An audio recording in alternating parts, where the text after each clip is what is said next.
Hello and welcome to episode 2 of The Pivot. I'm here with Jamie and Tony as always. Fellows, how are we? How was everyone's weekend?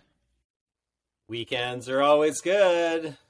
Not always, actually. It was pretty good, though. It was awesome. Tony, you're coming fresh off an extended weekend with a nice vacation. How was it? It was great. It was my family had midwinter break from school, so we were gone for an entire week. While the rest of the country froze, we escaped the country and went to a different latitude. It was awesome. Nice.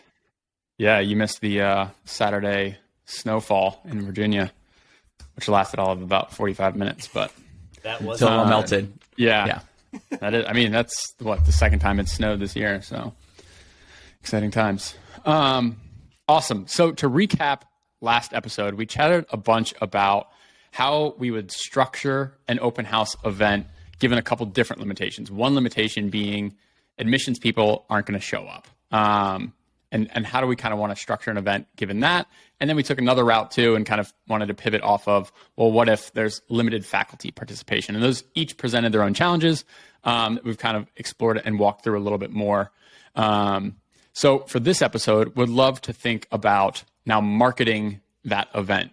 We chatted a bunch about, wanting to create interesting sessions, how we might leverage students in that event to make it more interesting and to compensate for maybe some of the admissions or faculty not showing up.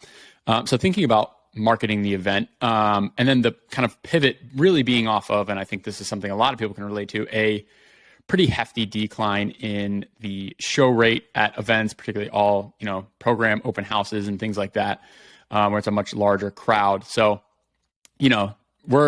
you're probably at a point where maybe you're considering canceling the event because show rates have been low in the past or in the last couple of months. And so you're facing a lot of pressure to really make sure that these events are, one, valuable for people and you're getting the most out of it and capitalizing on people's time.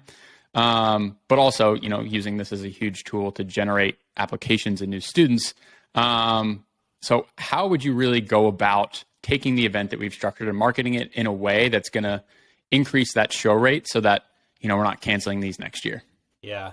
I want to start by just stating the obvious, right? And I think this is, I want to state it because I feel like sometimes people do this and they wonder why it's not working. But it's like, if you had a consistently bad show rate, say since the pandemic, or it's declining, I think the obvious thing that we have to contend with is that we can't keep talking about it the same way. So like whether it's the same exact paradigm for advertising the event, the same exact, agenda for the event. It's like something has to change. It's like the epitome of insanity is to do the same thing over and over and expect a different result. And so I'm stating the obvious by saying that, but I think sometimes that needs to be stated because we just keep doing it. Higher ed is notorious for we're going to just keep doing it until it works.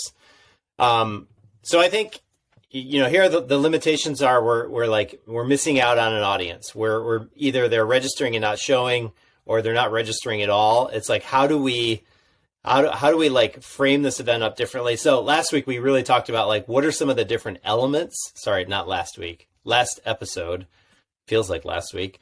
We talked about what are the different elements that you're going to put into that the different event.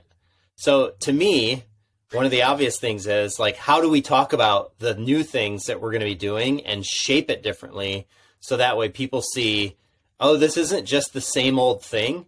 This is a new something different. I was actually presenting last week at an institution doing a little storytelling consulting, and one of the things that I shaped or I framed up was two different even names of open houses, how they were just branded differently, and how that in and of itself made a tremendous difference in the curb appeal. So I think that,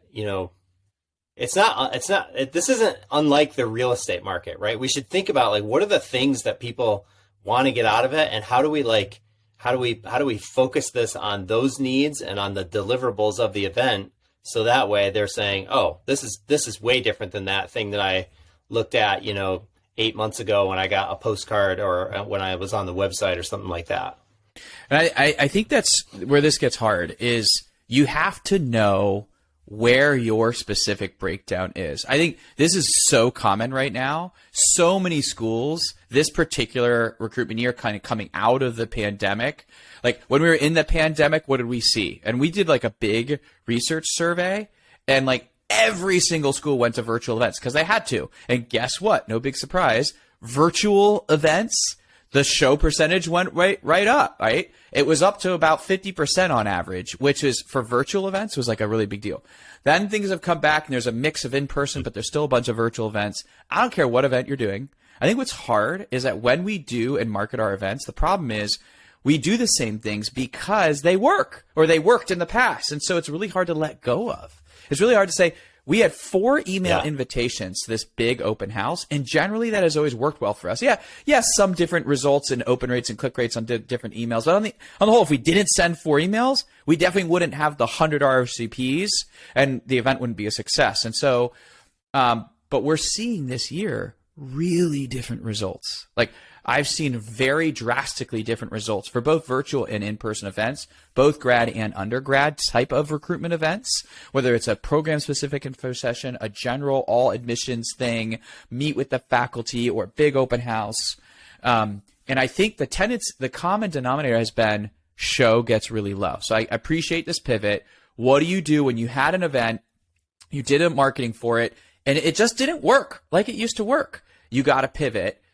The immediate concern and the criticism that people in enrollment marketing get are, we shouldn't do these events, they don't work anymore. And I think throwing that out is a really bad way to go. But I've heard a lot of people, and I've even seen many schools literally just take things off the grid.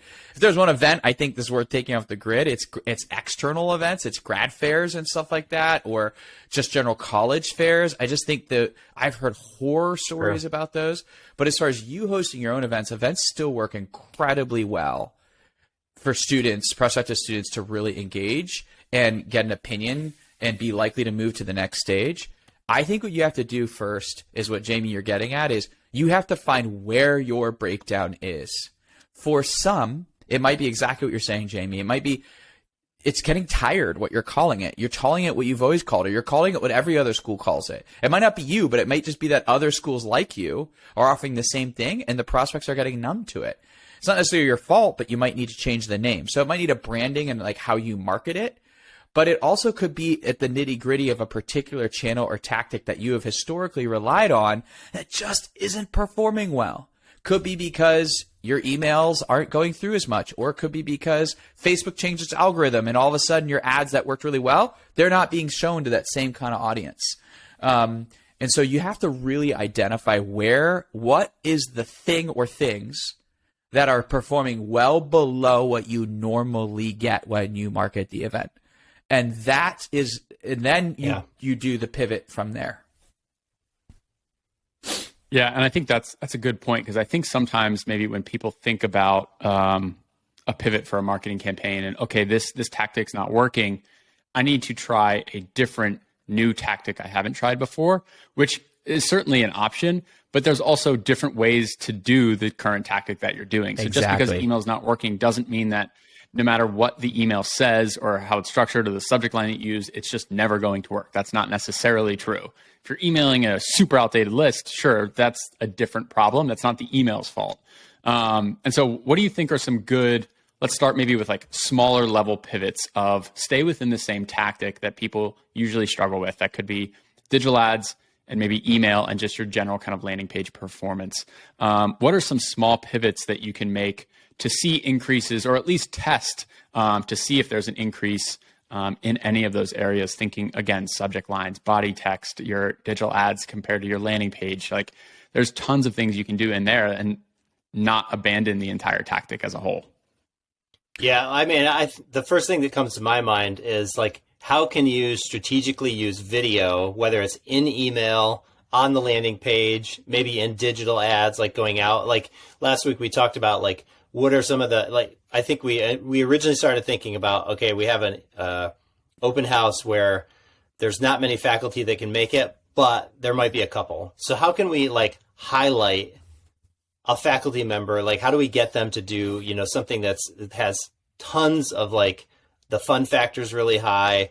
There's, it's insightful, like some sort of like short quippy video that like draws the audience in and says, oh, I want to get more of that. Like, I think that's one thing, there's a couple tools out there that are like easy to use. If your CRM doesn't have that sort of capability, like BombBomb.com or GoodKind, you can put some of those like little snippets in an email, and even in an email comp flow that like add a little bit more life, a little more video, a little more like, tangibility to what has been a historically successful tactic. And I'm going to put a pin in something. I'm just going to say it and we can revisit it later. But I also think like when it comes to open houses too, like we have to step back and ask ourselves, what's the big point of an open house, right? Is it all about someone showing up, or is there value in just putting it out there as a lead generation magnet in order to get people to sign up, even if they're not going to show up? Like it helps you to know their interests. So like, I think sometimes schools get caught up a little bit, maybe too much in the attendance. Yeah. I would say I think schools do need to get used to a little bit lower show rates in the current market right now, as people are very non-committal, and coming out of the pandemic, they may sign up for things, but I think show rates are going to continue to be hard. Like getting anything close to a 50% show rate, virtual or in person, that is incredible. And that's really great. On average. And so I think schools need to get used to more like 40 and even 35% show rates, but events are still crucial for that very reason. It's a conversion point. But that brings me to the landing page, which is one of the first things I hit. I don't care if it worked for you before. If it's not working now and you got to pivot, one of the first things I look at is conversion rate optimization of the event landing pages. And so many schools have their RSVP page, has 16 fields for the event. You have to put date of birth. You got to put all these things. And it's a boring, ugly form that's like, it looks like a Google form. There's nothing else about the event. There's not a single picture other than maybe like a Google map with directions. There's no imagery. There's no video like you're saying. It's not an attractive page that sells the event well and tells me what I'm going to get and increases its value in my mind with a low barrier to entry. So first off, I would critique the heck out of your event landing page. Does it make the event sound cool? Is it attractive? Do I get to see faces of people who are going to be there? Why should I sign up? And is signing up easy to do? Like 5, maybe 6 fields. That's it. What do you really need for me to sign up for an event? You don't need my firstborn child. And so I think we need to lower the bar. If your page is great and you've checked all those boxes, then I jump to another tactic and I'd start looking at how you're pushing it out there. And I'd look at email, and then you break into email and break down all those things. Like, is it your open rate? Is it click rate? Is it the type of email they're doing? Is it subject line? Is it creativity? Then beyond email, I jump to things like pushing it out on ads, but in paid social, paid Google ads. But honestly, one of the biggest fallacies most schools make is they only do 1 or 2 things to promote the event, and they miss lots of website promos on their website that divert regular traffic with little pop-down bars or pop-ups on the side. Not like light boxes that kill your whole screen experience, but just say, hey, by the way, we have this thing coming up. You should come. Diverting your website traffic in more than one place, like multiple pages, multiple areas that all lead towards, hey, this info session, hey, this event, this open house is happening, you should come, and link to the page with more details. That's where a lot of schools get a lot of traffic and a lot of people signing up. Sometimes schools don't do that, or they only do 1 and it doesn't work as well. And you need like 5 or 6 of those across your website in different places that all roads lead to this big event for like 60 days, maybe even 90 days leading up to it if it's a really big event, like a big, huge open house that has broad appeal. I understand a little program-specific information session can't go everywhere. It can only go on those program pages, but you at least got a couple places you could put that. And I think those are some of the tips to like increase traffic and RSVPs. Yeah. I think the forms one is also a good one. And even if your page is working well and you feel like your conversion rate is fairly high, but you do have a lot of form fields, cut them in half and see if it goes up, right? Like if it doesn't go up, you can always switch it back, but at least try the tactics that you know will improve. Like you're never, unless you're at 100%. And if you're at 100%, call me. I'll give you $1 million. Like you can always make smaller improvements, even if it's going well. Hopefully nobody out there, some small school that gets 2 people and that's all they need is 100%. Like you can always make smaller adjustments to try and improve, and it doesn't need to be right. And true to A/B testing, it doesn't need to be let's change these 7 things on the page at one time and see if it all works. You're not going to be able to make any measurable kind of insights from that anyway. So those smaller adjustments obviously are key, and maybe starting with your form and then adding a video. And I think going back to your point, Jamie, I think that's a really good idea on implementing a brand new tactic without changing up necessarily an entire promotional strategy of weaving video into your emails that you've already been doing, into your landing page, into your digital ads, showing people, again, what really the event is all about and make it, again, exciting. If it's just some boring overview, that's not going to do anything for you. But if it shows, the excitement and what the event is really like, it can be really powerful in drawing new people in, which, again, going back to your point, too, of looking at new contacts coming in for your event, if it's their first conversion ever with you, like it's probably unlikely they're going to show up, right? Like not many people just off the street are going to go up and attend an open house. But if they've been with you for a while and then they, convert on this page, it might be more likely that they're going to show up. And that's maybe a better way to gauge whether it was a valuable conversion or not. Because I think, that is, if you had 100 new contacts and those are your only RSVPs, to think that 50 would show up is insane. Like that would be a huge win. And so I think that's a little unrealistic. So pivoting from maybe the video idea and maybe expanding that a bit more, what do you think are larger level shifts that a school could make if they're really struggling and they're kind of doing all of the kind of the basics? They're doing email, they're doing digital ads to a degree, and they're just kind of, again, pushing out one ad, really directing to the landing page, trying to get people to sign up. What are some things you guys would recommend?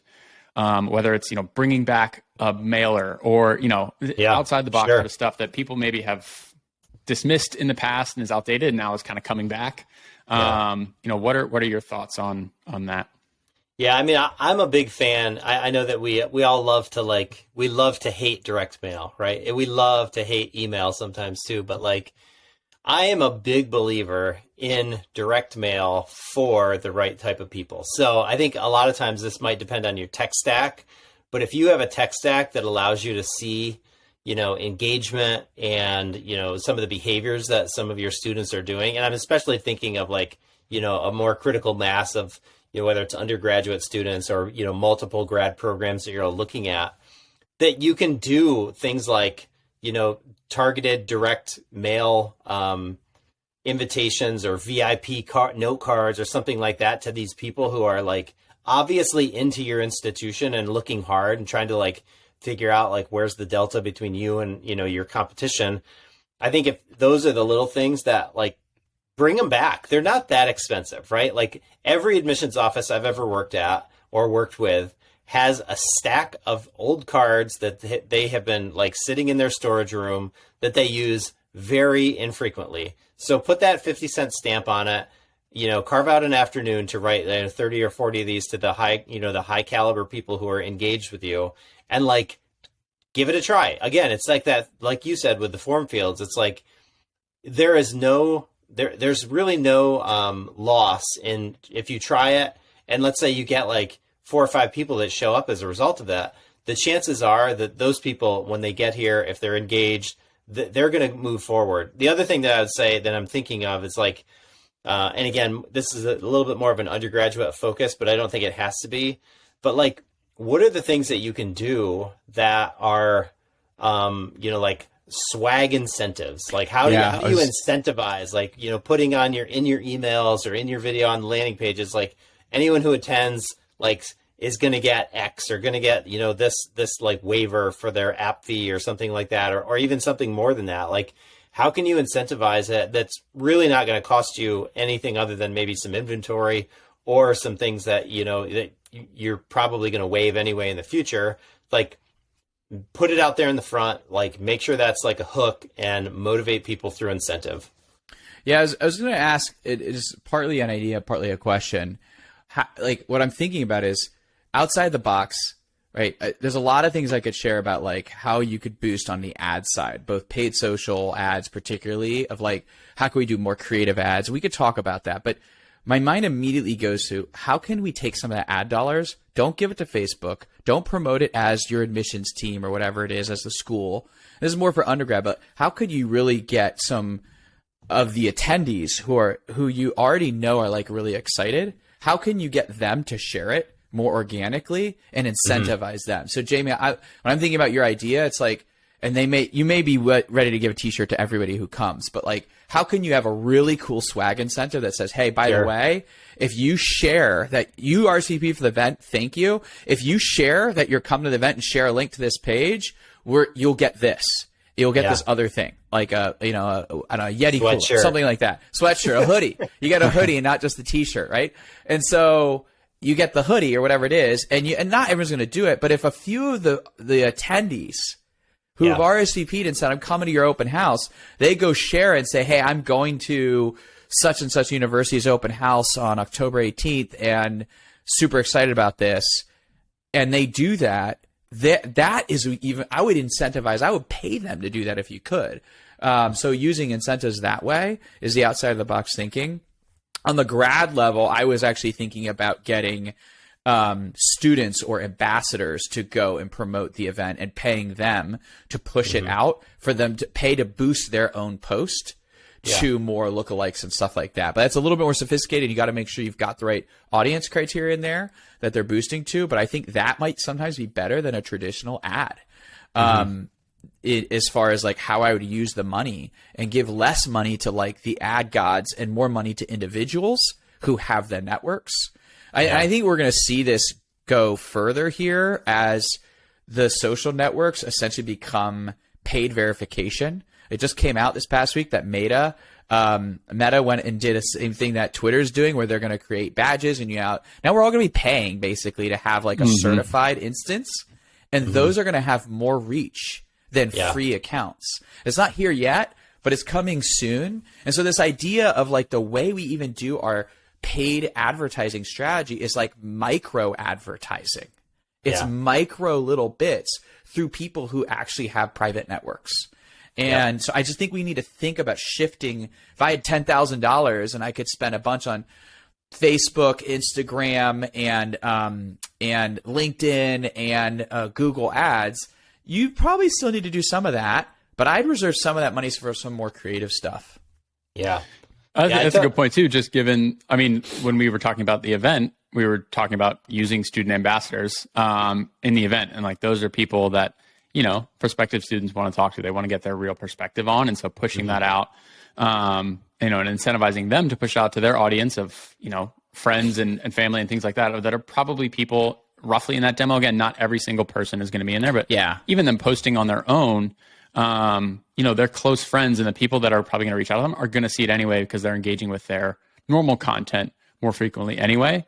And then I think, the kind of what you were talking about before, Tony, of incentivizing attendees to come, of like also incentivizing people to bring a friend, bring a guest, pay them each $50, right? Like it's $100 total. And on Facebook, Google, anything, you're probably paying close to that, maybe a little less anyway, but it's, again, the quality is up in the air. But you're paying $100 to get two people to your event for sure. Want a free hoodie? Bring a friend. We're both qualified. Bring a friend, you get the hoodie.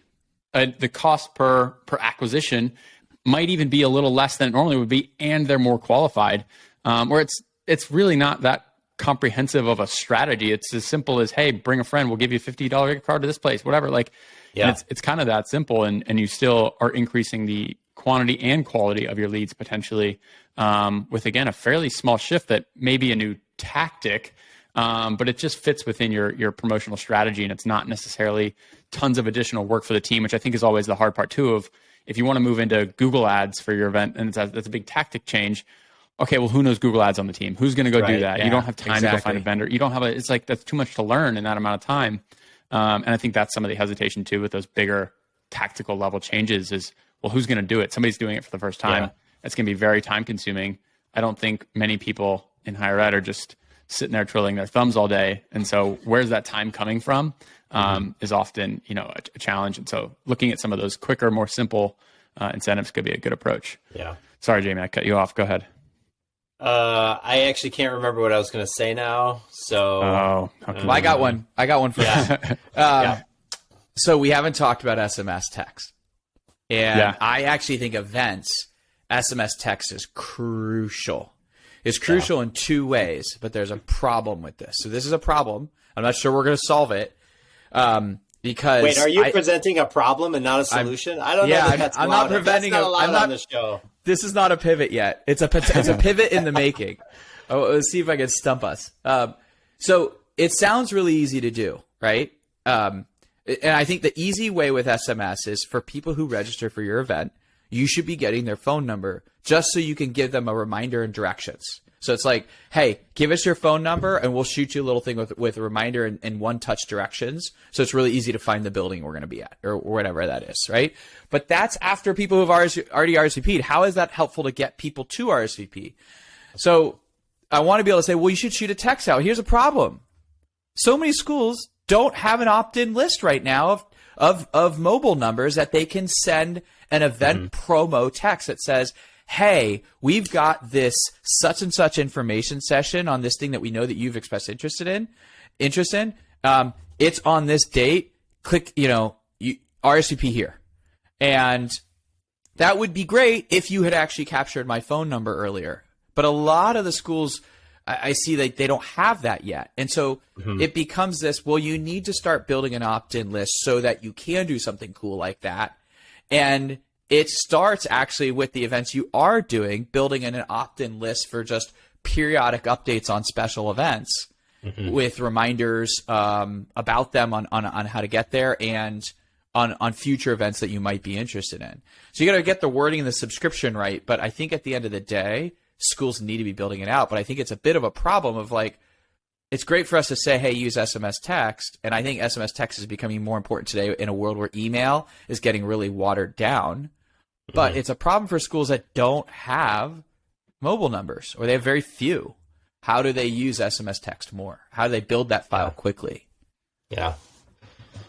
I totally agree with you. I think that's that's something that every school probably need to be doing like 3 or 4 years ago. Start building that, like putting one of the things that cracks me up about, so many forms that we see, right? We see so many like applications or RMI forms that have like a bazillion fields. Yet one of the things that they don't ask is it okay if I text you? And like you have a required field for a phone number, but you don't have like that little radio button of like, okay to text. Like, hello people, like if you're going to have that many fields, like please let's include that one. Get the right ones. Yeah, exactly. Like I don't want your mother's roommate in college's first name. I want like the ability to text you. So the other thing I was thinking of too is like I worked with an institution one time that was very progressive, and they were this was for an undergrad programming, but during the course of their conversations, when they knew they had highly engaged students, they were actually connecting their counselors through like social, like on their Instagram DMs. Like they would get their DM, like get the ability to have that DM, and then they would do some outreach with that from the counselor to the prospective student, which is a great way. Like, again, more of the information that the student wants to give you is going to give you this avenue into like other ways to kind of like provide touches. But I think that like kind of backing out again, if you don't have a very robust social media strategy when it comes to like the UVPs of the event, like build that, like put that together, start thinking of like what professors are going to be there and how do you tap into their LinkedIn network, or how do you tap into the program and, that the subject matter expertise that they offer, and like really kind of double down in that area, because the cost for organic social stuff is super cheap, if anything.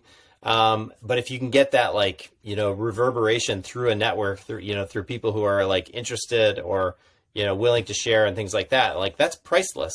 If you get a group of like, I keep thinking of like when I visited colleges, if I had a group of buddies that would go with me to visit it, like it makes the day so much more fun. Yeah. Like, we all get to experience it together. The school's the winner because you get more people there who are seeing the awesome stuff that you have to offer. Like, you should totally be incentivizing those people to bring a community of people with them, so that way that community gets to experience it in the same way. Yeah, that's a great point. And going back to the texting thing too, and talking about the drop down of can we text you, right? I think really being super clear and transparent about how you're going to use the phone number is important. Yes. And, even having a dependent field of, phone number is optional. But if you enter it, kind of, is it phone calls? Is it text? Or is it both? And they can kind of self-select, and you do have to follow that after. But being able to do that, right? Because I'm the type of person, if you call me and I don't know the number, I'm not picking that up. Like, and even if I do know you, still might not pick it up unless it's, if you call twice, it's an emergency and I'll pick up. Other than that, I don't want to talk on the phone. I even think inquiries. I think asking for a phone number on inquiry is less likely to get a result than an event. Events are your opportunity because you get the expectation of, oh, I'm coming to something. You got to text me. I'm okay with you texting me directions. I don't know that I want you to call me. I think that's a bigger opportunity for schools at all levels to capture phone numbers and with the right language. I think it's a huge point, Shane. And I think in that follow-up text too, you're sending something like, hey, we're only going to text you reminders about this event, and then we may text you, once a week, once a month, whatever it might be. It's, again, so you don't feel like they're going to spam the crap out of me. I think that's people's fears. They're going to spam me. This is going to be annoying. I'm going to have to unsubscribe, whatever. And so if you're transparent with the way that you plan on communicating, or, hey, we're going to send you reminders about this event, and then we're going to follow up again around our application deadline to see if, you want to start your application, submit your application, whatever. And like, you're very clear with that. I think people are much more willing to feel like, okay, they're not just going to blow up my phone with a bunch of messages about starting my application for the next 3 months, every, 3 days. And so they might be more willing to give you your phone number then. And then if you do use it responsibly, I think you're going to generate a little bit better of a response as well. Cause that's the other thing too, is you want to measure it, and it's hard because they can open the text and be like, okay, cool. And they go do it, but you have no idea, if they saw the text and started, if they just went back because they were on the website, if they just kind of thought about it one day. So really being able to measure that, and trying to engage in conversation with people obviously is a huge value add too that you can hopefully tap into if you have the time and resources. But awesome. Any other kind of final thoughts on promoting an event tactics? I think, we've covered a lot of really good stuff about weaving in some new tactics, again, that aren't insanely time consuming, but should help you see at least a small bump. Again, and that small bump, the impetus for this problem was a declining show rate. And so if you can kind of show an increase, that's awesome. We're not saying you need to get to 75% overnight and in one event. We need to see an increase. And so these small changes should hopefully get you closer to that, and you kind of adapt and improve each time. But anything else you feel like we're missing that's maybe some low-hanging fruit, adjustments, tweaks, A/B tests that people can make to, again, try and get that one extra person, which in the grand scheme of things ends up being a big deal.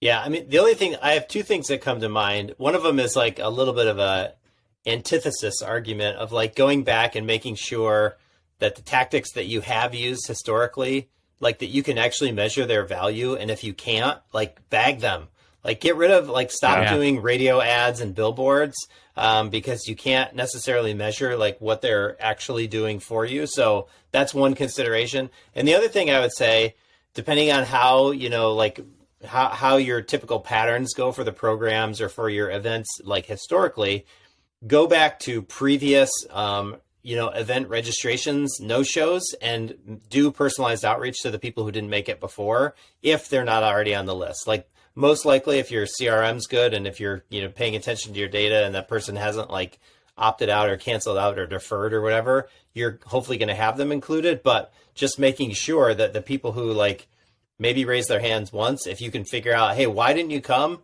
If you're still interested, like, let's get you back on the list because this one's going to be better than ever.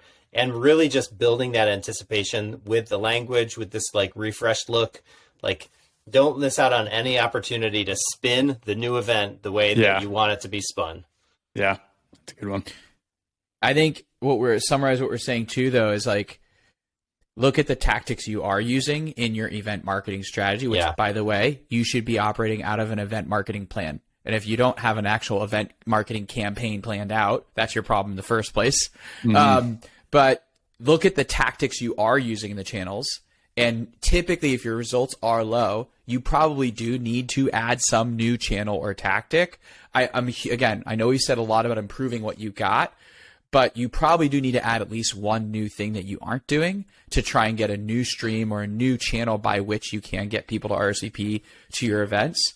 And but I think, again, the things we shared earlier are really huge, and like lowering that barrier to entry is going to probably help raise your numbers And you may have to just deal with a lower show rate, which means you have to go with higher RSVPs to get the numbers you're really looking for to make it valuable. The only other idea I have, which I know is not feasible for everyone, but can be done, is getting any faculty who you may have participating in these events. I know that's not all of them, but often faculty, or at least someone is involved who's a faculty member, getting them to also promote the events. Which requires them to actually have social networks that they're active on. So again, this doesn't apply for everyone, but I actually think that's very powerful. Yeah, for sure. Yeah, and one other plug here. One other thing I was thinking of, like, even if you don't use video in this event, like, I think it's always good to have a video, like B-roll of an event. So that way in the future, when you start building, video into your advertising paradigm, that you've got some B-roll that you can like lean on. And like, again, I can imagine and envision like these videos of students moving into campus and all the excitement that goes on with that. And I feel like if you can create a similar buzz around an open house and use that in the future, that's like completely invaluable. Yeah, definitely. Awesome. All right. So to kind of wrap up these shows, I think moving forward, we didn't do this in the first episode, but I think it would be valuable for anybody still listening at the 36-minute mark. What are you all working on, seeing, thinking through? This can be a variety of, there's kind of 3-4 different buckets here, but maybe the most important, the biggest, the most pressing kind of thing, again, either that you're working on, you're seeing, you're just kind of experiencing working with, you both are working with clients on a day-to-day basis. What's the vibe like? If there's no particular tactic or thing going on, your kind of rough senses. Man, which one do we talk about? I think that's the big thing. So the thing I've got two things that are on my mind, and on my mind are really just thinking through capacity, like the capability of some of the CRMs that are out there in the space, and how sometimes like. I just think on a whole, and this maybe goes back to CRM Prov, I feel like on a whole, people their expectations from the traditional admission CRMs are way out of line. And I think that it's really funny to like to think about the sales pitch that's happening and how they're like kind of leaning into that. That's one thing. And then the other thing that's like really like taking up a fair amount of time these days is like, thinking through the aftermath. I'll call it this: the aftermath of the OPM. Sounds like a movie. That's a good one. That's might deserve its own episode right there. That's a good one. As far as like hot takes and just things that are like that's good stuff. And I there is a major pressure in higher ed right now for immediate results to turn things around. I think this is still as a result of the deficit that the pandemic created. I'm going to keep saying that because I think it's still true. And this pressure on anyone in enrollment marketing is huge, whether you actually work at institutions or whether you serve them. But I would say what's on my mind right now, no CRM system is perfect. And I think there is a ton of pressure sometimes on certain KPIs, and I would question whether those KPIs really are like whether the K is really there, or whether it's like a lowercase k or an uppercase K. And so, because we're all drowning in metrics, what are the metrics that matter? And that's why we have this phrase called key performance indicators, KPIs. Like, what are the key things that we look at? But those really vary by school. And I think we need to do a little bit of a cleanup and reckoning on like, is that really a KPI anymore? Yeah. Here's a great example. Totally. We still use the funnel. Funnel's so important. But what if the funnel isn't linear anymore? It's just in a meeting, in a conversation where the funnel doesn't work perfectly because this school has a lot of people that enter towards the bottom at the SQL, like sales qualified lead stage. And so it doesn't make for conversion reports well because the conversion is upside down because they have more people coming in as SQL than they have at leads at the top of the funnel. So if you divide by those numbers, it doesn't work. And it's like, so then why do you care about the conversion rates? Like your funnel's lopsided, but good news, you have a lot of people coming in at the middle because the offers you're offering there are people who are like doing a very high value item that they're coming in more interested. And that's their funnel. So their funnel isn't operating like a traditional linear funnel. And so it doesn't make for great conversion rates, but it's really fat in the middle. So like, is that really a problem? Like, that's good. And today's students are coming in wherever they're coming in. And that's when your CRM's capturing them. And so the numbers look like less leads at the top, but bigger in the middle for some schools. I don't know that that's a problem. I actually think that's the new funnel. The new funnel isn't linear. And so I love what you're saying, Jamie, because I do think we do need good systems that can tell us the data so we can track it. I think that's what's on my mind too right now is we need these systems. You also need to recognize the limitations of your systems. Everyone does. And then really focus on like what's really worth tracking and what is a KPI today. And you might have to let go of some things you used a couple years ago. They might just not be good indicators anymore. And you need to look at other metrics. Yeah.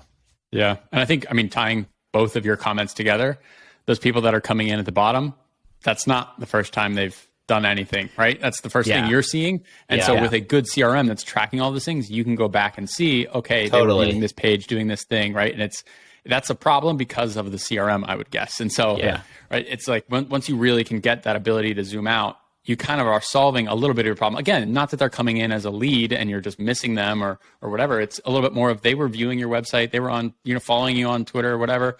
All these other things happened, and then they made this, bigger decision on their own, and they're going at their own pace. And as we've set up a million times, like that is kind of the new normal. And you need a KPI more for the channels and tactics and stages rather than thinking about everything needs to be measured by, leads, inquiries, apps, and cost per acquisition. It's like, that's great for some things, but how does that really apply for email and for other, like, there's just so many more granular details needed, and a strong CRM really gets you, a lot of the way there. And then somebody that can kind of interpret and challenge that data and make the most out of it. It's kind of phase 2. So super awesome. Thank you both. Thank you all for listening. Tune in 2 weeks for episode 3. Topic is a secret for now. Any other kind of final thoughts, questions, anything? I don't have anything. All right. I look forward to hearing about the open house campaigns that you all are involved in now, maybe in episode 4, after they're done, and hearing how they went, and what channels and tactics results of the pivots right now. Yeah, because I think there's, again, what we think might work now and what we're trying. Again, A/B tests don't always work in your favor, and so what really worked, what didn't work, that'll be exciting to kind of loop back on. But yeah, that's it for this episode. Thank you all for listening.